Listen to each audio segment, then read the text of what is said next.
60-day challenge for spoken English day 6లోని మనం ఏం నేర్చుకోబోతున్నాం.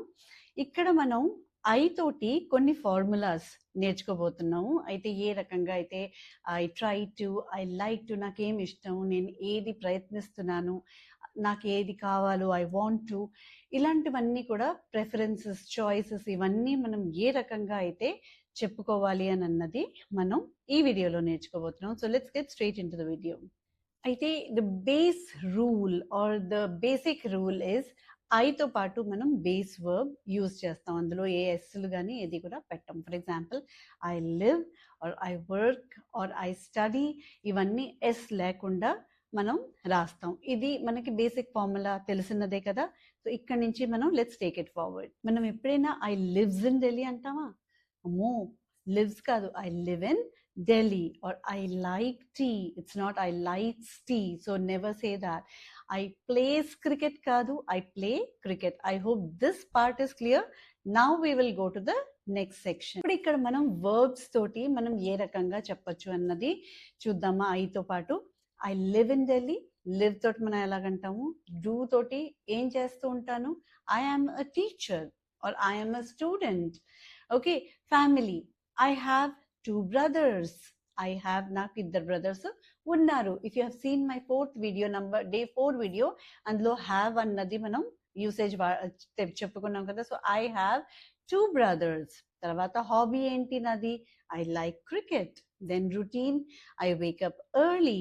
Then goal, I want to learn English. So ఈ 6 సెంటెన్సెస్లో నా గురించి నేను చెప్పాను.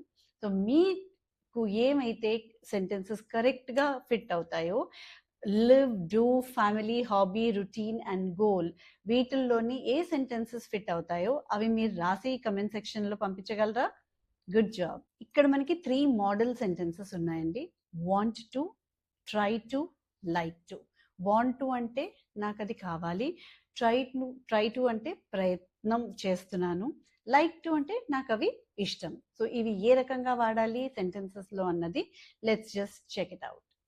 వాంట్ టు అన్నది మన కోరికలు, డిజైర్స్ అండ్ గోల్స్ కి మనం వాడతాం. సో నా గోల్ ఏంటి, నా డిజైర్ ఏంటి? ఇప్పుడు I want to improve my English, నేను ఇంగ్లీష్ ఇంప్రూవ్ చేసుకోవాలని అనుకుంటున్నాను. I want to get a better job, or you can say I want to travel the world. అది నా డిజైర్, అది నా కోరిక. సో మనం కోరికలు చెప్పుకున్నప్పుడు ఎప్పుడు వాంట్ టు అని మనం యూజ్ చేస్తాము. ఆ తర్వాత మీ కోరిక ఏది అని అన్నది మీరు ఎండ్లో రాస్తారు. సో మీ కోరికలు ఏమిటున్నాయి ఒక 3 రాసి చెప్తారా కమెంట్స్ లోని? మీరు కోరికలు ఎలాగ చెప్తామో నేర్చుకున్నాం కదా మనం. అయితే మీ ప్రయత్నాన్ని ఏ రకంగా చెప్తారు? I try to speak in English every day. I try to speak in English every day. So నేను రోజు ఇంగ్లీష్లో మాట్లాడడానికి ప్రయత్నిస్తాను. I try to wake up early, నేను రోజు త్వరగా లేవడానికి ప్రయత్నిస్తాను. సో ఇది రొటీన్, అంటే మనం చేసే పని, ఫ్రీక్వెంట్ గా చేసే పని అనమాట. I try to wake up early. So common mistake ఏంటి, I try learning English. No, I try to learn English. So ఎప్పుడు కూడా టు లెర్న్ అని పెట్టండి. ట్రై తర్వాత టు అన్నది తప్పకుండా వస్తుంది మీ ప్రయత్నాలని చెప్పినప్పుడు. ప్రిఫరెన్సెస్, మనకి ఏదైతే మనం ఇష్టపడతామో దాన్ని చెప్పడానికి మనం లైక్ టు అని చెప్తాం. So for example, I like to read books or I like to sing. I like to go out with my friends, నాకు మా ఫ్రెండ్స్తో బయటకు వెళ్ళటం ఇష్టం. I like to practise English. Of course మీ అందరికీ అది కామన్ ఉంటుంది.